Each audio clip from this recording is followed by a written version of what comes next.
Alors moi, Kaboré l'intellectuel, artiste, comédien, humoriste, à l'état civil Kaboré Amado, c'est pas Amadou, parce qu'apparemment le vieux quand il donnait le nom à la mairie, il avait de la cola en bouche. Je suis artiste, comédien, humoriste, acteur de cinéma, chroniqueur radio, formateur, scénariste, tout ça, en tout cas dans le monde du rire, quoi. Voilà. Kaboré est célibataire, hein, célibataire, j'ai deux enfants, mais je suis célibataire. Et je suis en promo en ce moment. Alors pour toutes les femmes qui en tout cas sont dans des situations un peu de trucs, c'est l'occasion. Hein, je suis un bon garçon, deuxième main, toujours en bon état, voyez-vous, tout fonctionne à merveille.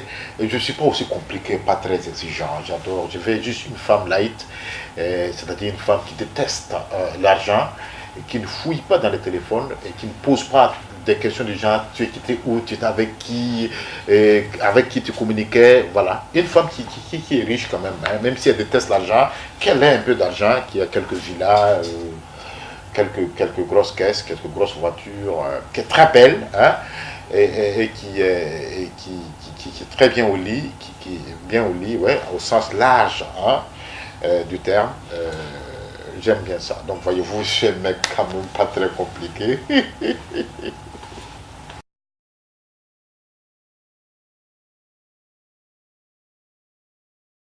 Ils sont souvent étonnés que les gens me voient dans la rue et puis ils commencent à rire. Ils ne comprennent pas, hein, parce que c'est leur père, tu vois. Et c'est quel métier où quand on te voit, on commence à rire, ils me posent souvent des questions. Mais j'arrive quand même à les expliquer que c'est le métier que je fais. J'ai choisi de faire rire les gens que de leur faire pleurer, quoi. Donc, du coup, ça les plaît.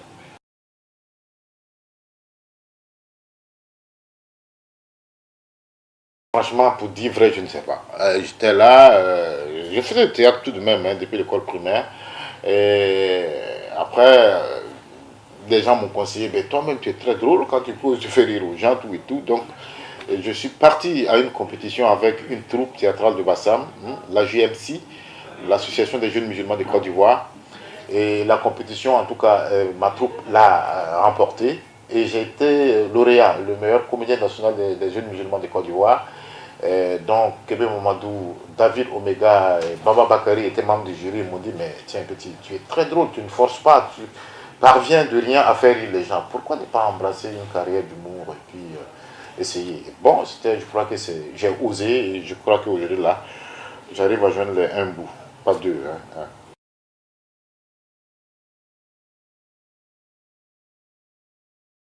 La grande scène, c'était Bonjour 2012, qui était la toute première fois d'affronter 4000 personnes, donc 8000 yeux, hein, du coup, qui sont braqués sur toi, ils attendent, ils ont payé 10 000, 15 000, fais-nous marrer. Et c'était très difficile, parce que c'était d'abord la première fois, et on était entouré de dinosaures, hein, les grands frères comme Zongo et Tao qui étaient là, il y avait déjà le magnifique, qui excellait à merveille, Agalawal qui était déjà sur la scène, tout et tout. Donc il fallait trouver une place parmi tous ces dinosaures du rire, et je crois on a su profiter.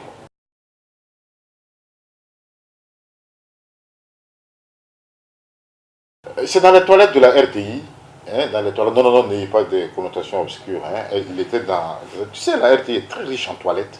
Je sais pas, ils ont investi beaucoup. Je crois que le personnel va beaucoup aux toilettes là-bas. Dans tous les couloirs de la RTI, il y a des toilettes. Je ne sais pas si vous avez fait attention. Il n'y a pas un seul couloir à la RTI où il n'y a pas de toilettes. Moi, j'étais là, et lui, il était de l'autre côté. Donc, il y a un mur qui nous sépare. Mais lui, il était au téléphone. Moi, je pensais qu'il s'adressait à moi. Tu vois, c'est con, mais c'était le déclic, quoi. Je l'entends. Oui, alors tu fais quoi là? J'ai dit non, je suis en train de faire comme toi. Il dit, toi là, tu exagères. J'ai dit non, je n'exagère pas. Il dit, ben, on se voit quand? J'ai dit, mais on se voit déjà, je suis là. Il sort, il dit, mon ami, je suis au téléphone là, d'accord? Moi, je ne savais pas qu'il parlait avec moi. Et c'était lors d'un casting, quand on s'est retrouvé la séquence qu'on devrait jouer. En tout cas, le rôle était eux et moi.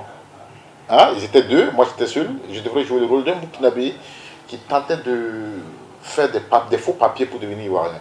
Et c'était eux les deux ivoiriens et moi le Burkinabé. Donc le casting était déjà bien parti et c'était la création du groupe qui venait de naître comme ça.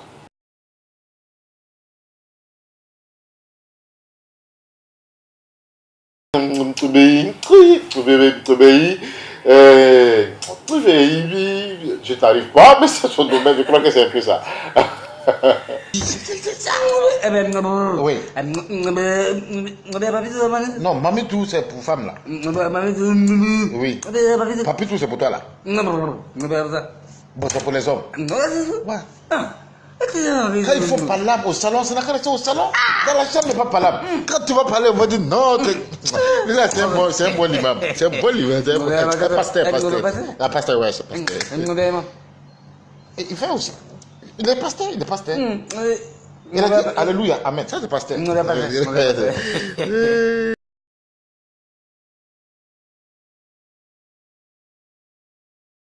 C'est le Marrakech du rire, bien sûr, hein, qui est une scène internationale d'humour. En tout cas, fouler cette scène-là, c'est une joie, c'est toujours un plaisir. Avec un public très coloré, hein, qui te permet de mesurer tes sketchs. Est-ce que mes sketchs que j'écris à Abidjan feraient tout le monde entier? Est-ce que ces sketchs-là sont compris par l'humanité? Voilà, donc on a essayé et ça a été un carton, quoi, crois-moi. C'était vraiment merveilleux.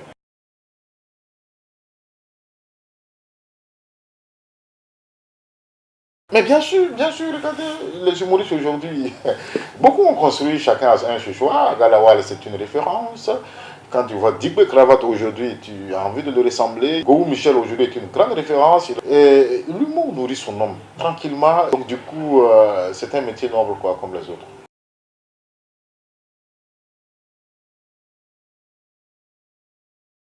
C'est bien, mais je crois qu'il faut aller encore, faut travailler encore. Parce que les sketchs, les vannes ou les blagues que les gars prennent sur la toile sont déjà connus. Hein, et ça ne fait pas de vous un artiste. Un artiste, c'est quelqu'un qui crée, qui conçoit. Et l'humour a des règles, des rouages. On dit que ce sont des conneries pertinentes.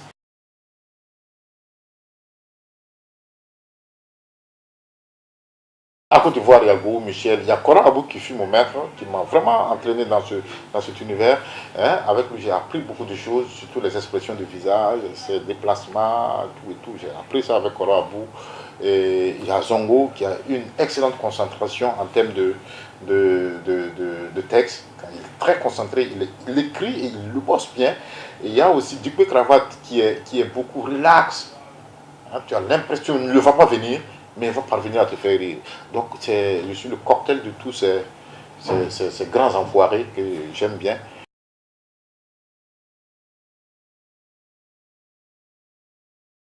Haricot. J'adore le haricot. Le haricot a beaucoup de vertus thérapeutiques et le haricot, on n'a plus besoin d'acheter des insecticides, hein, la nuit. Quand tu consommes bien le haricot avec des œufs, petit moustique qui va s'hasarder vers 2 heures du matin. Quand tu envoies même les salamandres, les moustiques, les cafards. Une fois j'ai essayé, il y a un cafard qui est venu me dire quand même, achète un insecticide, ça c'est pas conventionnel ce que tu as fait. Et j'aime bien le haricot parce que c'est très bon.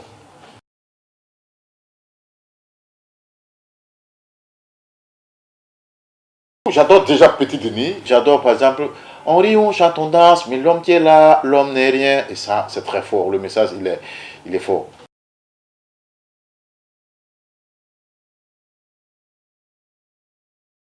Le prix RFI Talent, voilà, qu'on a remporté en 2018 bien sûr, sur 137 candidats africains et caribéens, et c'est la Côte d'Ivoire, les Indiens de là qui a en tout cas remporté ce prix, et c'est vraiment un honneur pour nous.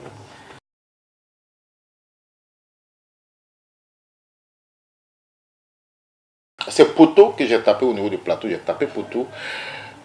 J'aime pas, c'est en 2012, je suis allé prester devant un public très coloré au plateau. Et ça a été un échec, quoi. J'ai voulu arrêter le métier. C'est Cora Abou qui m'a dit, ouais, tout le monde est passé par là, il faut continuer, c'est comme ça, il faut des échecs pour avoir des victoires.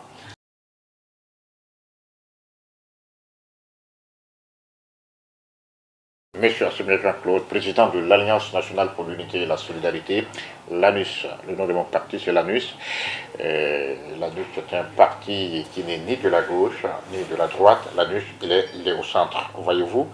Et la particularité de l'ANUS, d'abord, c'est que tout le monde peut adhérer à l'ANUS parce que c'est un parti suffisamment large et profond pour contenir tous ces militants. Et nous avons une particularité, c'est notre système économique et monétaire.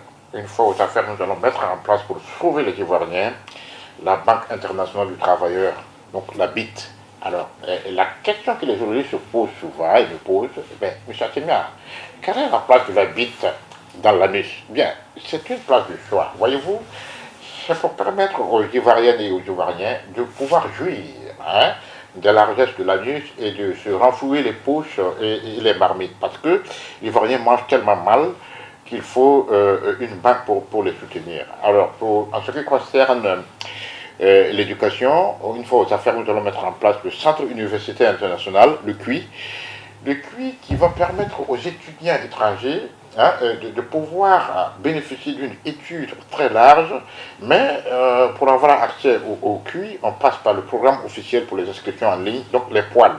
Alors tous ces poils autour du QI vont permettre aux étudiants qui sont au Gabon, au Cameroun, un peu au Burkina Faso, de bénéficier quand même d'un enseignement de qualité. Voilà. Et vous allez voir autour de ça, même sur le plan sécuritaire, nous allons mettre en place une force entraînée pour la sécurité de la société, donc la FES. Alors, et pour la FES, je tiens à préciser que ça ne sera pas une seule fesse, ça sera deux fesses, donc une paire de fesses, une fesse à l'ouest et une fesse au nord, pour contrer tous les enseignants qui tenteraient quand même d'avoir accès à l'anus.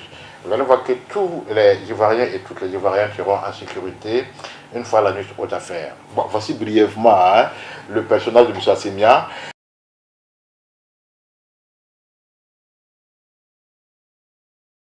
Alors, mon mot de fin, c'est dit déjà un grand merci à Acodé.com qui fait beaucoup pour la Côte d'Ivoire et pour le monde de la culture. Nous, en tout cas, ça nous intéresse beaucoup. Et on lance un appel à tous ceux qui sont, en tout cas, fans des réseaux sociaux de se connecter sur cette belle page. Et en tout cas, ils auront tout ce qu'on pourrait appeler actualité. Qu'est-ce que le monde, comment le monde fonctionne. En tout cas, c'est à partir de cette page que vous aurez des informations.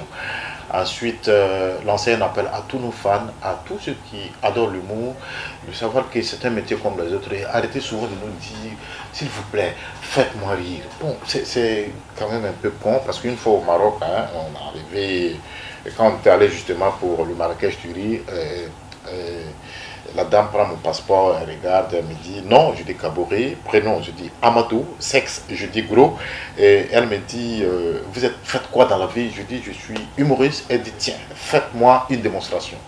Je dis mais pourquoi vous dites ça, madame? Elle dit non, ben, quand on dit qu'on a quelque chose, on a besoin de preuves. Vous êtes comédien humoriste? Je dis oui, démonstration s'il vous plaît. Alors je lui ai dit madame, en réalité je suis gynécologue. Voilà, si vous voulez une démonstration, écartez les jambes, ça sera un plaisir, voyez-vous.